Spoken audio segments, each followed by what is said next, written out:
Assalamualaikum sahabat sejarah kehidupan. Bayangkan. Di sebuah jalan sepi yang terik, seorang kakek tua berjalan pelan menuntun motor tuanya yang mogok. Rambutnya memutih, wajahnya penuh keriput, langkahnya sederhana, seolah tak punya daya. Namun siapa sangka, di balik tubuh renta itu tersimpan wibawa seorang prajurit tangguh yang pernah menantang maut demi negeri. Tiba-tiba, dari arah depan, datanglah seorang oknum polisi muda dengan wajah angkuh, berseragam lengkap, menatap tajam, dan penuh arogansi. Ia menghadang, menuduh, bahkan memaksa, mencoba memalak kakek yang ia kira lemah. Intrik dimulai, ketegangan mencuat, dan dalam sekejap suasana berubah mencekam. Sahabat, siapa yang menyangka? Langkah sembrono sang oknum justru menyeretnya pada kesalahan terbesar dalam hidupnya. Karena kakek tua yang tampak biasa itu ternyata bukan orang sembarangan. Namun sebelumnya bagi yang beragama Islam saya sarankan untuk menuliskan sholawat Nabi Muhammad agar kelak sholawat ini menjadi saksi untuk mendapat syafaat di akhirat. Like dan subscribe ke channel ini sangat membantu menyebarkan dakwah Islam dan menjadi amal jariah. Siang itu, mentari menyinari sebuah jalanan sepi di pinggiran kota. Jalan beraspal membentang lurus, diapit pepohonan rindang yang bergerak perlahan diterpa angin. Suara burung sesekali terdengar, namun selebihnya suasana begitu hening, nyaris seperti dunia berhenti berputar. Udara panas bercampur debu tipis yang menempel di dedaunan kering di pinggir jalan, menghadirkan pemandangan yang biasa bagi orang kebanyakan, tapi hari itu justru menyimpan kejutan besar. Di kejauhan, seorang kakek tua tampak berjalan pelan sambil menuntun sepeda motornya yang mogok. Penampilannya sederhana, kemeja coklat yang lusuh melekat di tubuhnya, celana panjang sudah memudar warnanya, dan sandal jepit tua menapak mantap di atas aspal. Rambut putihnya tampak berkilau diterpa matahari. Wajahnya penuh keriput namun memancarkan wibawa. Sekilas, ia tampak seperti orang tua biasa, seorang lelaki renta yang pulang dari pasar atau sekadar melintas di kampung. Namun di balik penampilan itu, ada sesuatu yang berbeda.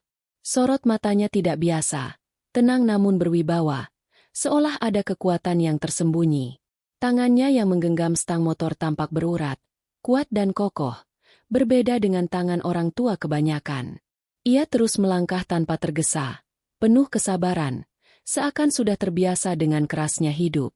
Motor tuanya sudah berkali-kali dicoba dinyalakan, namun tetap tak mau hidup. Setiap kali kakinya menginjak pedal starter, suara mesin hanya berderak sebentar lalu mati kembali. Tapi kakek itu tidak mengeluh. Ia hanya tersenyum tipis, lalu kembali menuntun perlahan.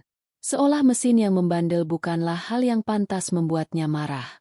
Keheningan itu tiba-tiba pecah ketika suara mesin motor besar mendekat. Suara knalpotnya menggema, membuat burung-burung beterbangan. Dari arah depan, seorang pria berseragam polisi datang dan berhenti mendadak di tengah jalan. Debu berterbangan ketika ban motornya mengerem keras. Ia membuka helmnya, menampakkan wajah muda dengan sorot mata tajam penuh arogansi. Tatapannya seperti menguasai tempat itu, seolah jalan sepi ini adalah miliknya seorang. Polisi itu berjalan ke arah kakek, berdiri menghadang dengan sikap congkak. Napasnya kasar, sikapnya menekan. "Bapak mau kemana?" tanyanya dengan nada keras, bukan bertanya, tapi memerintah. Kakek menoleh. "Tetap tenang. Saya hanya lewat. Motor saya mogok." Polisi itu mendengus, memutar-mutar tongkat kecil di tangannya. Ia berlagak memeriksa motor tua itu, menunduk pura-pura mencari kesalahan, lalu bersandar dengan tatapan meremehkan. "Surat-surat lengkap enggak? Kalau enggak lengkap bisa kena tilang. Tapi kita bisa selesaikan di sini. Gampang. Asal Bapak ngerti maksud saya." Nada sindiran itu jelas. Ia meminta uang, dengan cara yang halus tapi penuh ancaman. Kakek terdiam, wajahnya tetap teduh. Polisi itu makin mendekat. Suaranya diturunkan seakan berbisik, tapi intonasinya menekan. "Jangan bikin susah. Bapak kan cuma orang tua. Serahin duitnya. Beres. Kalau enggak, saya tahan motor ini." Suasana jalan yang sepi kini berubah tegang. Angin bertiup lebih kencang, dedaunan kering beterbangan, menambah kesan mencekam. Dari kejauhan, suara gagak terdengar parau, seolah memberi isyarat bahwa sesuatu akan pecah. Aku tidak salah, nak, ujar kakek pelan, namun tegas. Aku tidak melanggar aturan. Motor ini hanya mogok. Polisi itu tertawa pendek, penuh ejekan. Sudah tua, sok tahu. Jangan mengajari saya hukum. Kalau saya bilang salah, ya salah. Kalau saya bilang bayar, ya bayar. Ia menendang ban motor pelan, menimbulkan bunyi dentum yang membuat suasana semakin panas. Wajah kakek tetap tenang, namun sorot matanya berubah. Ada kilatan tajam, tanda bahwa ia bukan orang sembarangan. Kalau bapak ngotot, motor ini saya tahan. Surat-surat saya sita. Mau repot urus di kantor, atau mau gampang di sini? Kata polisi itu dengan nada mengancam. Kakek menarik napas panjang. Dengan suara rendah, ia berkata, "Nak, hati-hati dengan kata-katamu. Tidak semua orang tua bisa kau tekan begitu saja." Polisi itu malah tertawa keras. "Hahaha, jadi bapak mau melawan saya? Lucu juga. Orang tua renta seperti bapak bisa apa? Coba kalau berani." Ia sama sekali tak tahu bahwa dirinya sedang salah sasaran. Kakek lalu merogoh saku bajunya. Polisi itu menyeringai, menyangka uang akan keluar. Namun yang terlihat justru sebuah kartu identitas lusuh. Kakek mengangkatnya tinggi agar jelas terbaca. "Aku ini pensiunan TNI," ucapnya tegas. "Puluhan tahun aku mengabdi menjaga negeri ini. Kau kira aku orang sembarangan?" Polisi itu terperanjat. Wajahnya langsung pucat. Langkahnya mundur setapak. Ia menelan ludah. Keringat dingin mulai mengalir. Namun kakek belum selesai. Dengan tangan kokoh, ia menggenggam stang motor, memperlihatkan urat-urat yang menonjol. "Kau muda, tapi jangan salah langkah. Jangan gunakan seragammu untuk menindas rakyat. Kau tidak tahu siapa yang kau hadapi." Polisi itu terdiam. Ia mencoba bertahan, namun tubuhnya gemetar. Udara di sekitarnya terasa berat, seperti ada kekuatan tak kasat mata yang menekannya. Dalam sekejap, kakek bergerak cepat.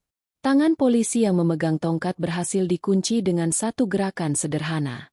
Polisi itu terkejut, tubuhnya dipelintir ringan, lalu dipaksa berlutut di aspal. Tongkat kecilnya terlepas, jatuh beradu dengan suara nyaring. "Jangan main-main dengan orang yang tidak kau kenal," kata kakek datar. "Aku tidak mencari masalah. Tapi kalau dipaksa, aku tidak akan diam." Polisi itu panik. Napasnya tercekat. "Ampun, Pak, saya salah." Kakek menatapnya dalam. Sorot matanya penuh wibawa seorang prajurit. Ia lalu melepaskan kuncian itu. Polisi jatuh terduduk. Wajahnya pucat pasi, tangannya bergetar. Kakek berdiri tegak. "Peganglah tongkatmu. Tapi gunakan dengan benar. Jangan lagi kau pergunakan untuk menakut-nakuti orang lemah." Polisi itu menerima tongkat dengan tangan bergetar. Matanya menunduk, tak sanggup menatap lagi. Saya malu, Pak. Saya benar-benar malu." Kakek menghela napas panjang. "Rasa malu itu baik. Asal kau jadikan awal untuk berubah. Jangan ulangi kesalahan ini. Seragamu bukan untuk menakuti rakyat, tapi untuk melindungi mereka. Ingat itu." Angin kembali bertiup. Jalan sepi itu seperti saksi bisu. Burung-burung kembali beterbangan, seakan mengamini kata-kata kakek. Polisi muda itu hanya bisa menangis tertunduk. Kehormatannya runtuh di hadapan seorang kakek sederhana. Tanpa mereka sadari, dari kejauhan seorang warga merekam kejadian itu dengan ponselnya. Video itu kemudian tersebar luas di media sosial. Judulnya singkat namun menggemparkan. "Oknum polisi salah target. Kakek yang dipalak ternyata pensiunan TNI ahli bela diri." Video itu meledak, ditonton ribuan orang. Komentar bermunculan. Ada yang marah, ada yang kagum, ada yang terinspirasi. Wajah polisi muda itu jadi bahan hujatan, sementara sosok kakek dipuji sebagai teladan. Namun kakek tetap hidup sederhana. Ia tidak mencari ketenaran. Baginya, Kejadian itu hanyalah pelajaran kecil. Ia hanya berharap polisi muda itu benar-benar berubah. Malamnya, polisi muda itu tak bisa tidur. Ia termenung menatap tongkat di tangannya. Teringat bagaimana dirinya dipermalukan. Kata-kata kakek terus terngiang. Rasa malu menekan dadanya, membuatnya terisak sendiri. Keesokan harinya, kabar sampai ke kantornya. Atasannya memanggil, memarahinya habis-habisan. Kebodohanmu mempermalukan kita semua. Belajarlah, atau kau tak layak lagi pakai seragam ini. Polisi itu menunduk, wajahnya pucat, tak mampu membantah. Di hadapannya, semua orang memandang dengan tatapan merendahkan. Hari-hari berikutnya, cerita itu terus bergulir. Di warung kopi, di rumah-rumah, di media sosial, orang-orang masih membicarakannya. Kakek tetap hidup seperti biasa, namun jejak wibawanya tertinggal di hati banyak orang. Bagi polisi muda itu, rasa malu berubah jadi beban, tapi juga jadi pelajaran. Setiap kali ia melihat seragamnya, ia teringat wajah kakek, teringat kata-kata yang menusuk hatinya.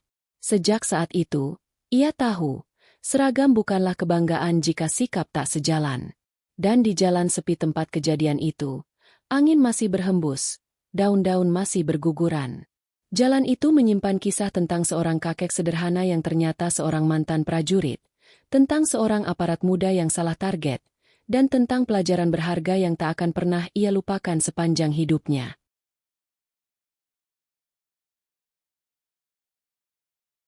Sahabat sejarah kehidupan, dari kisah ini kita belajar sebuah pelajaran besar. Jangan pernah menilai seseorang hanya dari penampilannya. Apa yang tampak lemah bisa jadi menyimpan kekuatan, dan apa yang tampak sederhana bisa menyimpan kehormatan. Kesombongan adalah awal kehancuran, sementara kesabaran dan keteguhan hati adalah jalan menuju kemuliaan. Allah telah mengingatkan dalam Al-Quran Surat Al-Hujurat ayat 11. Wahai orang-orang yang beriman, janganlah suatu kaum merendahkan kaum yang lain, boleh jadi mereka yang direndahkan lebih baik dari mereka. Dan jangan pula perempuan-perempuan merendahkan perempuan lain, boleh jadi mereka yang direndahkan lebih baik dari mereka. Ayat ini mengajarkan kepada kita agar tidak meremehkan siapapun. Karena ukuran kemuliaan bukanlah seragam, bukan pula jabatan, bukan pula harta, tetapi takwa dan amal perbuatan. Kisah ini juga sejalan dengan firman Allah dalam surat Al-Hujurat ayat 13.